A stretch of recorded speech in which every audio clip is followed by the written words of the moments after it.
The sign said electrified fence, 10,000 volts, do not touch, but Dennis Nedry opened it with his bare hand and unlocked the gate, swinging it wide. He went back to the Jeep and drove through the gate, and then walked back to close it behind him.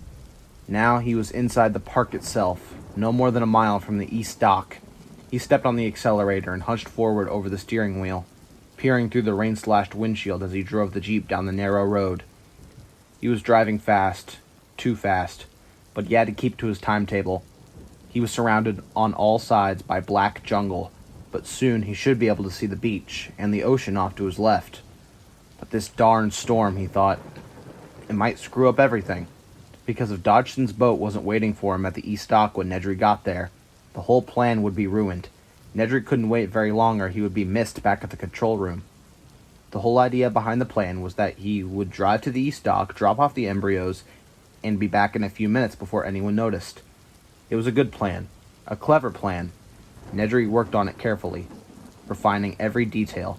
This plan was going to make him $1.5 million, 1.5 meg. That was 10 years of income in a single tax-free shot, and it was going to change his life. Nedry had been darn careful, even to the point of making Dodgson meet him at the San Francisco airport at the last minute with an excuse about wanting to see the money. Actually, Nedry wanted to record his conversation with Dodgson and mention him by name on the tape, just so that Dodgson wouldn't forget that he owed the rest of the money. Nedry was including a copy of the tape with the embryos. In short, Nedry had thought of everything, except this darn storm. Something dashed across the road, a white flash in his headlights. It looked like a large rat. It scurried into the underbrush, dragging a fat tail. Possum. Amazing that a possum could survive out here. You'd think the dinosaurs would get an animal like that. Where was the darn dock? He was driving fast and he'd already been gone 5 minutes. He should have reached the east dock by now. Had he taken a wrong turn? He didn't think so. He hadn't seen any forks in the road at all. Then where was the dock? It was a shock when he came around a corner and saw that the road terminated in a gray concrete barrier, 6 feet tall, streaked dark with rain. He slammed on the brakes, and the Jeep fishtailed, losing traction in an end-to-end spin, and for a horrified moment, he thought he was going to smash right into the barrier. He knew he was going to smash, and he spun the wheel frantically, and the Jeep slid to a stop, the headlamps just a foot from the concrete wall. He paused there, listening to the rhythmic flick of the wipers. He took a deep breath and exhaled slowly. He looked back down the road. He'd obviously taken a wrong turn somewhere. He could retrace his steps, but that would take too long. He'd better try and find out where the heck he was. He got out of the Jeep, feeling heavy raindrops spatter his head. It was a real tropical storm, raining so hard that it hurt. He glanced at his watch, pushing the button to illuminate the digital dial. 6 minutes gone. Where the heck was he? He walked around the concrete barrier, and on the other side, along with the rain, he heard the sound of gurgling water. Could it be the ocean? Nedry hurried forward, his eyes adjusting to the darkness as he went. Dense jungle on all sides, raindrops slapping on the leaves. The gurgling sound became louder, drawing him forward. And suddenly, he came out of the foliage and felt his feet sink into soft earth. And he saw the dark currents of the river. The river. He was at the jungle river. Darn, he thought. At the river? Where? The river ran for miles through the island. He looked at his watch again. 7 minutes gone. You have a problem, Dennis, he said out loud. As if in reply, there was a soft hooting cry, kind of like an owl in the forest. Nedry hardly noticed. He was worrying about his plan. The plain fact was that time had run out. There wasn't any choice anymore. He had to abandon his original plan. All he could do was go back to the control room, restore the computer, and somehow try to contact Dodgson to set up the drop at the east dock for the following night. Nedry would have to scramble to make that work, but he thought he could pull it off. The computer automatically logged all calls. After Nedry got through to Dodgson, he'd have to go back into the computer and erase the record of the call. But one thing was sure, he couldn't stay out here in the park any longer, or his absence would be noticed. Nedry started back, heading toward the glow of the car's headlights. He was drenched and miserable. He heard the soft hooting cry once more, and this time he paused. That hadn't really sounded like an owl. and it seemed to be close by, in the jungle, somewhere off to his right. As he listened, he heard a crashing sound in the underbrush, and then silence. He waited and heard it again. It sounded distinctly like something big, moving slowly through the jungle, toward him. Something big, something near. A big dinosaur.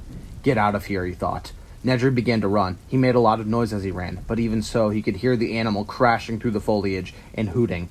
It was coming closer, stumbling over tree roots in the darkness, clawing his way past dripping branches.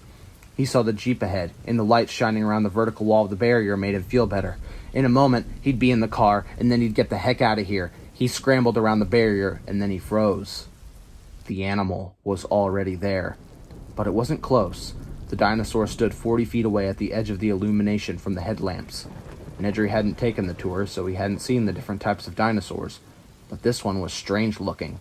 The 10-foot-tall body was yellow with black spots, and along the head ran a pair of V-shaped crests. The dinosaur didn't move, but again it gave its soft hooting cry. Nedry waited to see if it would attack. It didn't. Perhaps the headlights from the jeep frightened it, forcing it to keep its distance, like a fire. The dinosaur stared at him, and then it snapped its head in a single swift motion. Nedry felt something smack wetly against his chest. He looked down and saw a dripping glob of foam on his rain-soaked shirt. He touched it curiously, not comprehending. It was spit. The dinosaur had spit on him. It was creepy, he thought. He looked back at the dinosaur and saw the head snap again, and immediately he felt another wet smack against his neck, just above the shirt collar. He wiped it away with his hand. Gosh, it was disgusting. But the skin of his neck was already starting to tingle and burn, and his hand was tingling too. It was almost like he had been touched with acid. Nedry opened the car door, glancing back at the dinosaur to make sure it wasn't going to attack, and he felt a sudden excruciating pain in his eyes, stabbing like spikes into the back of his skull, and he squeezed his eyes shut and gasped with the intensity of it, and threw up his hands to cover his eyes, and he felt the slippery foam trickling down both sides of his nose. Spit. The dinosaur had spit in his eyes. Even as he realized it, the pain overwhelmed him, and he dropped to his knees, disoriented, wheezing. He collapsed onto his side, his cheek pressed to the wet ground, his breath coming in thin whistles through the constant ever-screaming pain that caused flashing spots of light to appear behind his tightly shut eyelids. The earth shook beneath him, and Nedry knew the dinosaur was moving. He could hear its soft hooting cry, and despite the pain, he forced his eyes open, and still he saw nothing but flashing spots against black. Slowly, the realization came to him. He was blind. The hooting was louder, as Nedry scrambled to his feet and staggered back against the side panel of the car, as a wave of nausea and dizziness swept over him. The dinosaur was close now. He could feel it coming close. He was dimly aware of its snorting breath, but he couldn't see. He couldn't see anything, and his terror was extreme. He stretched out his hands, waving them wildly into the air to ward off the attack he knew was coming. And then there was a new searing pain, like a fiery knife in his belly. And Nedry stumbled, reaching blindly down to touch the ragged edge of his shirt, and then a thick, slippery mass that was surprisingly warm. And with horror, he suddenly knew that he was holding his own intestines in his hands. The dinosaur had torn him open. His guts had fallen out. Nedry fell to the ground and landed on something scaly and cold. It was the animal's foot. And then there was a new pain on both sides of his head. The pain grew worse, and he was lifted to his feet.